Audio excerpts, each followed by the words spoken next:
এই মুহূর্তে শুভেন্দু অধিকারীর সঙ্গে রয়েছি। শুভেন্দুদা, 2021-এর 2রা মে দিনটার কথা আপনিও ভুলতে পারেন না, বাংলার মানুষও হয়তো ভুলতে পারবে না। 2024-এর আজকের এই বিশেষ দিন, এই দিনটার মধ্যে খুব একটা বছরের ডিস্টেন্স নেই, কিন্তু রাজনীতির অনেক পরিধি বিস্তৃত হয়েছে, অনেক পরিসর বৃদ্ধি হয়েছে। নিজের এলাকার কন্ট্রোল এবং নিজের এলাকার ইতিহাস কার্যত পরিবর্তন হতে চলেছে। কি বলবেন এই নির্বাচন নিয়ে এবং ষষ্ঠ দফার এই দিনটা? কন্ট্রোল মানুষের হাতে, আমার হাতে কেন কন্ট্রোল থাকবে? আমি বিশ্বাস করি না কোনো পার্টির হাতে, কোনো নির্দিষ্ট লোকের হাতে কন্ট্রোল থাকা উচিত। কেন থাকবে? We all are equal. আমাদের সিস্টেমটাই for the people, by the people, of the people. আমি মানুষের সঙ্গে থাকি, গ্রাসরুটে আমার কানেকশন, এবং মানুষ আমাকে বিশ্বাস করে, ভালোবাসে। অর্থাৎ স্বাভাবিকভাবে আমার সাকসেস রেট 10-এর মধ্যে 8। যত নির্বাচনে আমি লড়েছি, নির্বাচন করেছি, তাতে এক আধবার ছাড়া আমি কখনো ফেল করিনি। সেটাও আমার ইচ্ছার বাইরে। 2004 সালে যখন মমতা ব্যানার্জি প্রার্থী পাচ্ছিল না, নির্মলেন্দু ভট্টাচার্য দাঁড়াতে চাইনি, আমি তখন দলের স্বার্থে, মমতা ব্যানার্জি আমাকে বলেছিলেন যে নির্মলেন্দুদা এবারে আর দাঁড়াতে চাইছে না, কি করা যায়, লক্ষণ সেটের বিরুদ্ধে কাউকে পাওয়া যাচ্ছে না। বলেছে তুই কি দাঁড়াবি? পার্টি করি, পার্টি যা বলবে তাই, সবসময় লাভ ক্ষতির হিসাব করতে নেই তো। অতএব স্বাভাবিকভাবে মানুষের বিশ্বাস, আস্থা, ভালোবাসা আছে। মেদিনীপুরের লোক আমাকে তাদের ভূমিপুত্র বলে মনে করে, পশ্চিমবাংলার লোক আমাকে ভালোবাসে, এবং বিরোধী দলনেতা হিসেবে আমার ভূমিকা আমি নিজে বলবো না। আমি তো অনেক মেসেজ পাই, কারণ আমার সঙ্গে কমন মানুষের ইন্টারাকশন, কানেকশন খুব গভীর, নিবিড়। শুধু কেবলমাত্র আমার পার্টির মধ্যে আমি কনফাইন্ড থাকি না, কমন পিপুল, আদার্স পার্টি এবং বিভিন্ন সেক্টর, ডক্টর থেকে লয়ার, মিডিয়া ফ্রেন্ডস থেকে শুরু করে freelance, YouTuber, social media, everybody, সকলের সঙ্গে কানেকশন আছে। রিলিজিয়াস সংগঠন, সোশ্যাল অর্গানাইজেশনের সঙ্গে কানেকশন আছে।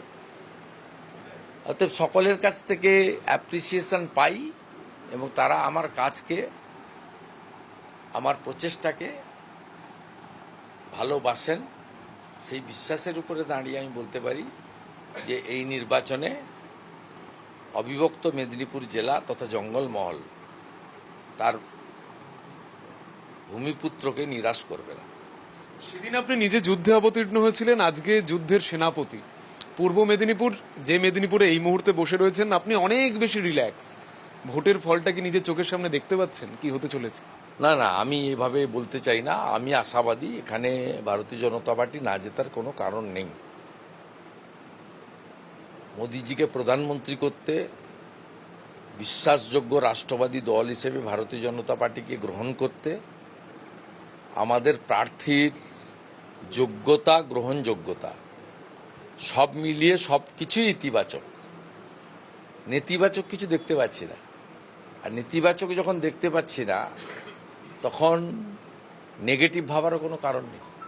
নেতিবাচকের একাধিক তো কারণ রয়েছে। সকাল থেকে দেখতে পাচ্ছি যে বিভিন্ন জায়গায় ভোটারদের বাধা দানের চেষ্টা চলছে। সোনাচূড়ার কাছে একজন বিজেপি কর্মীর মা, তিনি প্রয়াত হলেন, খুন করে দেওয়ার অভিযোগ হলো। এসব বদভ্যাস, যেন তেন প্রকারণে সব ওদের চাই, বিরোধীদের অস্তিত্ব রাখবো না, 1 নম্বর। দ্বিতীয় হচ্ছে আপনার পুলিশের যারা আছে, তারা তাদের মালকিনদেরকে সন্তুষ্ট করার জন্য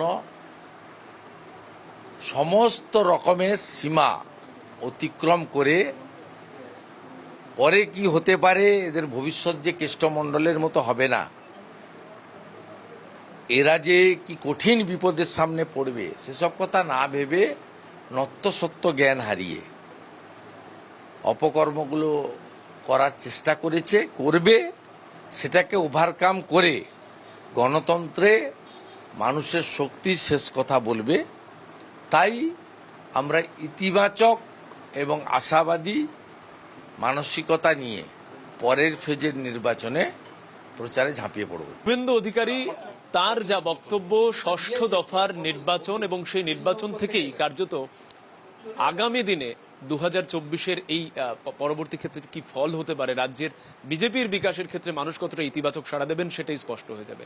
ইন্দ্রনীল মুখোপাধ্যায়ের সঙ্গে সৌরজ্যোতি বন্দ্যোপাধ্যায়, NKTV বাংলা, মেদিনীপুর।